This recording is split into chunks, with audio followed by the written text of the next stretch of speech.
ननंद बनी देवरानी। बड़ी भाभी माँ समान होती है, लेकिन हमारी कहानी में एक ननंद की भाभी का क्या हाल होता है। आइए देखिए अरे माँ जी, आज रितु आने वाली है, आपने बताया नहीं मुझे। अरे इसमें बताना क्या है, उसका घर है, वो आ रही है और ससुराल से बेटी घर आती है, तो इसमें बताने वाली क्या बात है। और वैसे भी हमारे यहाँ शादी के बाद लड़की पराई नहीं होती। अरे नहीं माँ जी, आप तो बुरा मान गई, मैं तो बस इसलिए पूछ रही थी कि अरे की क्या बहू, रितु मेरी बेटी ही नहीं, मेरे लिए वो सब कुछ है। अरे बहू, वो तो समाज की प्रथा है, शादी करना है तो करना पड़ा, वरना वो आज यहीं होती इसी घर में। बेचारी बहू बोलना क्या चाहती है वो भूल जाती है और वहाँ से वह चुपचाप अपने कमरे में चली जाती है। कमरे में जाकर वह अपनी सबसे खास सहेली को फ़ोन करती है। अरे यार, आज रितु आ रही है, मेरी ननंद। पता नहीं क्यों आ रही है यार। ननंद? अरे उसे ननंद बोलकर ननंद भाभी का रिश्ता मत खराब कर। वो तो ननंद नहीं, तेरी देवरानी है, देवरानी। इतना कंपटीशन और जलन उसको तुझसे है। ये कंपटीशन और जलन तो सिर्फ देवरानी जेठानी में होता है। अरे तू तो बिल्कुल सही कह रही है यार। उसे तो यही लगता है कि संसार का सारा सुख और ऐशो आराम सिर्फ मैं ही कर रही हूँ। मेरी वजह से तो सारी दुनिया परेशान है। आ रही होगी नागिन सी। तभी रितु घर पहुंच जाती है और उसकी चिल्लाने की आवाज़ आती है। क्या है माँ, आप सबको पता था ना कि मैं आ रही हूँ, फिर भी खाने पीने का कोई इंतजाम नहीं है। ये तो घर है मेरा, इसे तो मायका बोलने में भी शर्म आती है। ना जाने मैं क्यों आ जाती हूँ यहाँ अपनी बेइज्जती कराने। शीनू बहू, अरे ओ शीनू बहू, कहाँ हो तुम? अरे तुम्हें पता है ना कि आज रितु आ रही है, लेकिन तुम्हारा कमरे का मोह नहीं जाएगा। ना जाने उसी में क्या कर रही है। हे भगवान, एक तो ये मरी हुई रितु के आने पर मेरा ससुर भी सास बन जाता है। माना कि पापा की परी होती हैं बेटियां, लेकिन यहाँ तो पंख खुद इन्हीं के लग जाते हैं। अरे आ रही हूँ माँ जी। सॉरी सॉरी ससुर जी। शीनू बाहर निकलकर ड्राइंग रूम में आती है, जहाँ रितु अपने मम्मी पापा के साथ बैठी होती है। अरे कैसी है रितु? और सुना, कैसे आना हुआ? अरे क्या भाभी, कैसे क्या? अपने घर आना हुआ है? खैर वो सब छोड़ो, ये बताओ ये साड़ी कब ली? और ये जो कान में पहना है, ये असली सोने का है या? वैसे तो ये असली हैं, और ये साड़ी मेरी माँ ने दी थी जब पिछली बार मैं घर गई थी। अच्छा ठीक है, मैंने तो कभी ऐसी साड़ी देखी ही नहीं, पहनना तो दूर की बात है। हाँ, अरे वो आपको मेरा मायका पता है ना, वो दिल्ली का है। मेरा सारा मेकअप और फैशन का सामान वहीं से आता है। जो नया फैशन आता है माँ मेरे लिए खरीद कर रख लेती है। खैर ये सब छोड़ो, ये बताओ ये चिल्लम चिल्ली क्यों हो रही थी? शीनू बहू, तुम्हें पता था ना कि आज रितु आ रही है? हाँ पता था, अभी अभी 2 मिनट पहले ही तो आपने बताया था। अरे तो क्या कर लिया तूने 2 मिनट में? शीनू ने सोचा कि बता दूं कि 2 मिनट में 500 गालियाँ निकाल दी तुम सबके लिए, लेकिन फिर क्या करना था? कमरे तक गई थी चप्पल पहनने, तब तक रितु आ गई। वैसे हो क्या गया माँ जी? अरे माँ जी की बच्ची, खाना बनाकर क्यों नहीं रखा? अब वो क्या खाएगी? तुझे कुछ बनाकर रखना चाहिए था ना। अरे तो ये आपको सुबह ही बताना था ना, जब खाना बन रहा था। मैंने तो सुबह भी कहा था कि रितु आ रही है, बताना तो चाहिए था ना, मैं खाना बनाकर रख लेती। अरे भाभी, जिस कमरे में आपने कुर्सी रखी है ना, वो कमरा मेरा है। शादी के बाद आपका हुआ है, उसके पहले वो कमरा मेरा था और आज भी मेरा ही है। और जिस फैशन की बात बताती है ना आप, पापा जरा बताना इन्हें, मेरी शादी कहाँ तय की थी आपने? बॉम्बे में, जहाँ फैशन बनता है। हाँ लेकिन वो तो लड़के ने आपकी शक्ल और आपकी ये तेज जवान देखकर मना कर दिया था। वो बता रहे थे कि लड़के वालों के सामने तुमने डिमांड की कितनी लंबी लिस्ट रख दी थी। क्या कहा था? मुंबई जाऊंगी तो सिर्फ सी फेसिंग घर में। हाँ तो क्या हुआ?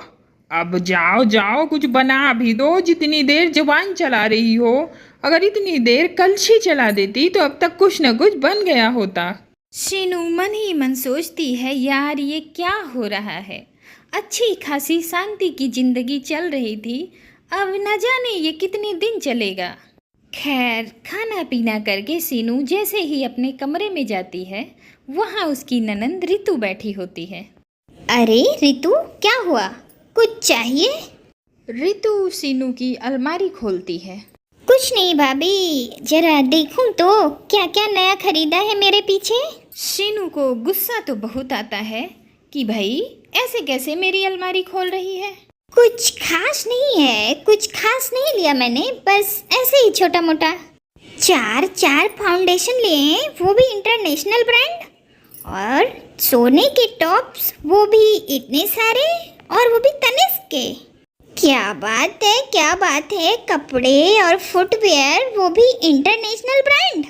सही है, सही है। क्या हो गया, भाई की लॉटरी वॉटरी लग गई है क्या? तुमने भी तो कुछ लोकल नहीं पहना।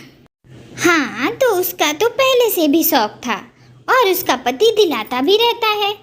अरे अब क्या नजर लगा दोगी क्या मेरी बेटी को? अरे माँ जी, मैं कहाँ कुछ कह रही हूँ, मैं तो बस। हाँ तो माँ कहाँ कुछ कह रही है। वैसे माँ, इस घर की कितनी कीमत होगी? वो क्या है ना, मैं अपने लिए फ्लाइट की टिकट लूँगी तो मुझे कुछ पैसों की ज़रूरत है। माँ, मेरा हिस्सा तो दे ही देना। रितु की बातें सुनकर गुस्सा तो खूब आता है शीनू को कि मेरी सहेली तो बिल्कुल सही कह रही थी कि ये ननंद कम देवरानी है, देवरानी। अरे कैसा हिस्सा रितु?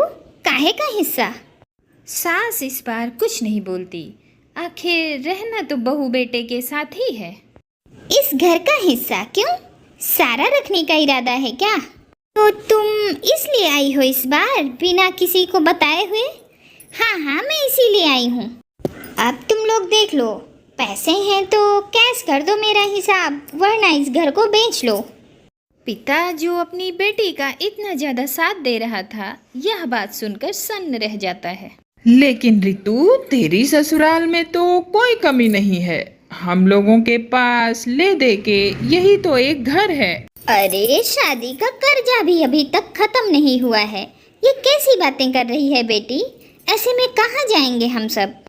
यही तो मैं सुनना चाहती थी कि जब घर में इतनी तंगी है तो अलमारी में इतनी लग्जरी कहाँ से आई?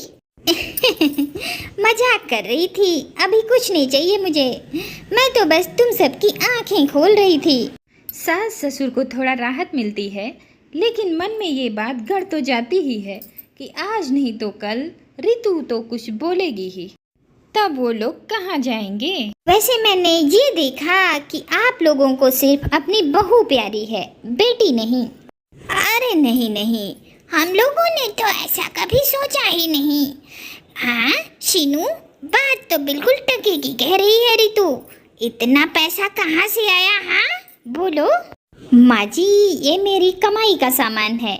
कुछ मेरे माता पिताजी ने दिया है और कुछ मैंने पैसे बचाकर खरीदे हैं। वैसे बहू की अलमारी छूने का आप लोगों का कोई हक नहीं बनता। वैसे आप लोग मेरे कमरे से जाइए, मुझे आराम करना है। शीनू की सीधी सपाट बातें सुनकर रितु को गुस्सा आ जाता है। नहीं जाती, कहीं नहीं जाती मैं। अब बोलो। अरे ये क्या बात होती है? नींद आ रही है तो कहीं और जाकर सो जाओ। अरे क्यों कहीं और सो जाऊं? इस घर में सबका कमरा है, सब अपने अपने कमरे में जाकर सोएं। ये बोलकर शीनू कमरे की लाइट बंद करके सो जाती है। ससुर तो बाहर चले जाते हैं, लेकिन सास और रितु तो वहीं रहते हैं। रितु चल, भाभी को आराम करने दे। सारा दिन वो बेचारी काम ही तो कर रही थी। काम कर रही थी तो कोई एहसान नहीं कर रही थी। खाना भी तो खाती है, बनाती है तो क्या? ये बोलकर रितु लाइट जला देती है। अब सीनू को बहुत गुस्सा आता है। देखो रितु, चुपचाप कमरे से चली जाओ, नहीं तो क्या? मारोगी मुझे? मारो मारो। कल तक इस घर से दोपहर में सिर्फ खर्राटे की आवाज़ आती थी। आज रितु के आ जाने से घर से अब सिर्फ झगड़ों की आवाज़ें आती हैं। अरे चल ना रितु चल, आसपास के लोग शोर शराबा सुनेंगे तो क्या कहेंगे? रितु ये सुनकर अब और जोर जोर से चिल्लाने लगती है। हाँ हाँ, तुम ही लोगों ने इसको सर पे चढ़ाया हुआ है। अरे क्या जरूरत थी बोलने की जब मैं इस घर का हिस्सा मांग रही थी? अब देखो क्या कर रही है ये, मेरे सर पर चढ़ रही है ये। ससुर भी तेज आवाज़ सुनकर अंदर आ जाते हैं। रितु चुप रहो प्लीज, आराम का वक्त है ये। बहू तुम आराम करो, हम लेकर जाते हैं इसे। सीनू भी रितु का यह रूप देखकर डर जाती है। वह रितु को मनाने के लिए उसका हाथ पकड़ती है कि अरे ये कंगन तो माँ तेरे है ना? इसे दे दिए? इसे क्यों दे दिए? अरे क्यों दे दिए क्या? मेरी सास ने मुझे दिए थे, अब मैंने अपनी बहू को दिया और ये आगे अपनी बहू को दे देगी। हाँ हाँ, बड़ा अंबानी खानदान है ना तुम लोगों का, बड़े आए। अरे ये मेरा घर है, मेरा, मैं बचपन से रही हूँ यहाँ। अरे इसे कितने दिन हुए आए? अब सास ससुर दोनों को रितु पर गुस्सा आ जाता है। वह दामाद को फ़ोन करके रितु को ले जाने को कहते हैं। दामाद आकर रितु को ले जाता है और उसके जाने के बाद अरे हमें माफ़ कर दे बहू, रितु को हमने ही सर पर चढ़ा लिया था। अरे नहीं माँ जी, ठीक है, कोई बात नहीं। प्यारे दोस्तों, इस कहानी से हमें यह सीख मिलती है कि शादी के बाद हम बेटियों को अपने मायके में भाई भाभी की ज़िंदगी में कभी दखल अंदाजी नहीं करनी चाहिए, बल्कि उन्हें सुकून और चैन से माँ बाप के साथ रहने देना चाहिए।